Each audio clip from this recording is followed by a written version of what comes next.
Welcome to Love and Guilt in the Anthropocene, a podcast to help people and organizations embrace the adventure of climate action.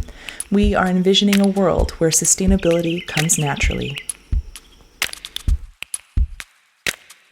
This is a reading of the blog post that was dropped on May 21st. It's called The Eco-tightrope, Balancing Sustainability Action with Marketing.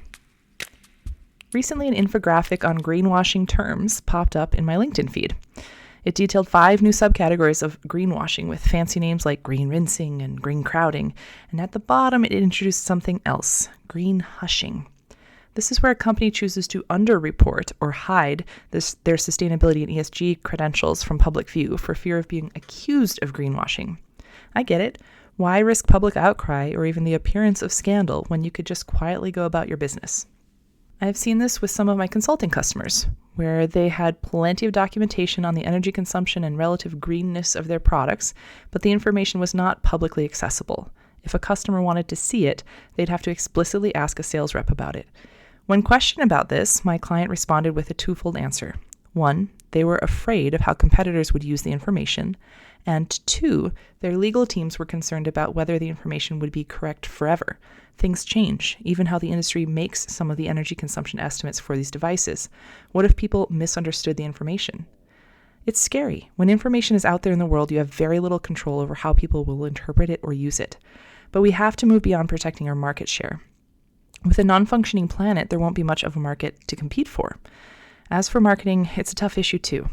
Some sustainability initiatives are essentially improvements to operations, meaning there could be savings from optimizing procedures, reducing supply and energy needs, and making employees happier.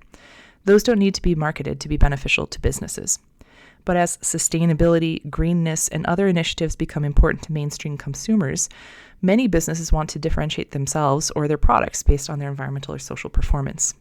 Well, we would all love for businesses and individuals to want to do the right thing. When we see that profits are the actual motives, things tend to start to feel icky, and rightly so. This is why we can't have nice things. There has been a lot of greenwashing over the years. Oatly, for example, the oat milk brand, recently agreed to pay a $9.3 million settlement for making false sustainability claims to investors, and there's been an increase in the number of lawsuits brought against companies making various environmental or sustainability claims. Individuals and governments are fed up with companies charging a premium on products labeled as green while they keep on destroying nature and consuming valuable resources. The European Union has some of the strongest anti-greenwashing regulations, and they will now require life cycle assessment data for any environmental claims on a product. The U.S. Securities and Exchange Commission, the SEC, has also announced new rules, given the rise in green investing. Some greenwashing cases may have been the result of miscommunication and a lack of validation or education along the supply chain.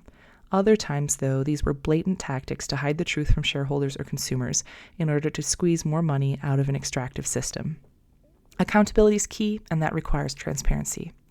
Since most of you reading this are likely consumers, here's what I'll tell you. Demand transparency. Your inroad to a company is likely through your money, so be conscientious about where and what you buy. Try to find brands that seem to value people and planet over profit, or at least as much as profit. I know this is a huge challenge that can leave you feeling depleted, so more than conducting extensive market research on your own, look for ways to push for top-down change.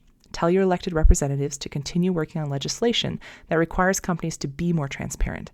Great examples are the disclosure and tracking laws for things like blood diamonds and conflict minerals. This was passed in the EU and the US. You may even consider joining at least the mailing list for nonprofit groups campaigning for specific legislation, like Break Free from Plastics or the Environmental Working Group. And what can businesses do? Do better. If you lead a business or have a leader's ear, you need to start integrating social and environmental sustainability into your core mission and values. It needs to be both top-down and bottom-up, or it will not stick around long within your organization. Set up frameworks of disclosure. Create places where downstream stakeholders, other businesses, retailers, consumers, can get information about what you are doing, what you are trying to do, and how you are trying to do it. State your goals and your timelines, explain your approaches. Leverage your upstream influences. Any procurement contracts you are creating should include criteria for human protections and the minimization of environmental pollutants, including greenhouse gases. You might consider some third-party verifications or credentials, but don't use that as your crutch. Slapping a logo on your products helps a non-savvy consumer make small changes, but unless it's a rigorous validation process and the validator is trusted, you can't rely on this alone to differentiate your products. Really integrate sustainability into your business. Consider new business models like benefit corporations or B corporations, not to be confused with B Corp, which is a certification rather than a legal standing.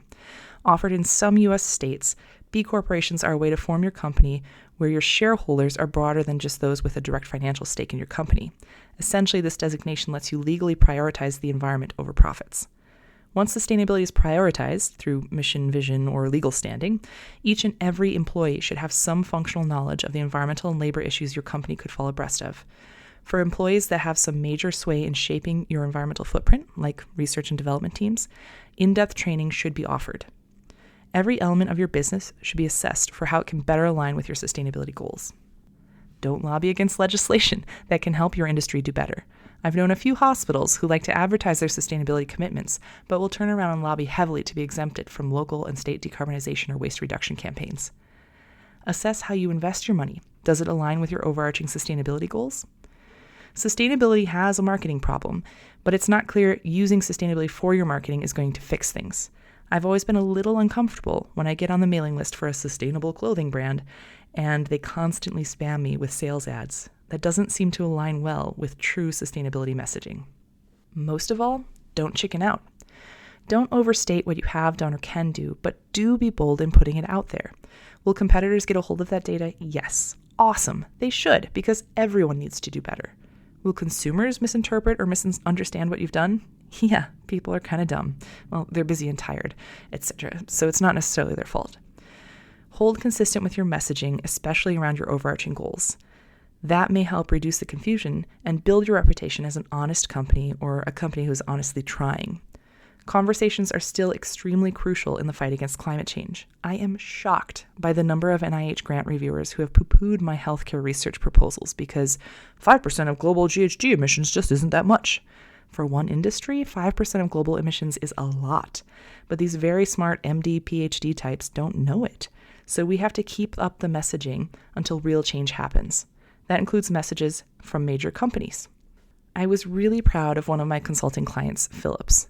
At the extremely large European Congress for Radiology conference this year, they devoted about a third of their very large vendor booth space to sustainability. This served as a great opportunity to educate ECR attendees about the importance of sustainability, and yes, it allowed Philips to highlight certain product and service offerings that could be beneficial. My favorite was the station asking people to identify a refurbished ultrasound machine to distinguish it from a brand new ultrasound machine. Most people couldn't do it because they look identical and perform identically too. It was clear this garnered interest from Philips competitors, some of whom changed their taglines to mention sustainability, and others of whom were discovered sneaking through our booth without their name tags. I was always excited to sit and chat with them. Sustainability is for everyone. Philips invested in educating some 17,000 radiologists about sustainability and how Philips Healthcare is working on it. Next year's ECR theme will be sustainability. We have to put ourselves out there for sustainability to truly grow. Thank you for listening. If you want to embrace the adventure of climate action, subscribe to our podcast and check out our Love and Guilt in the Anthropocene blog at clinicallysustainable.substack.com.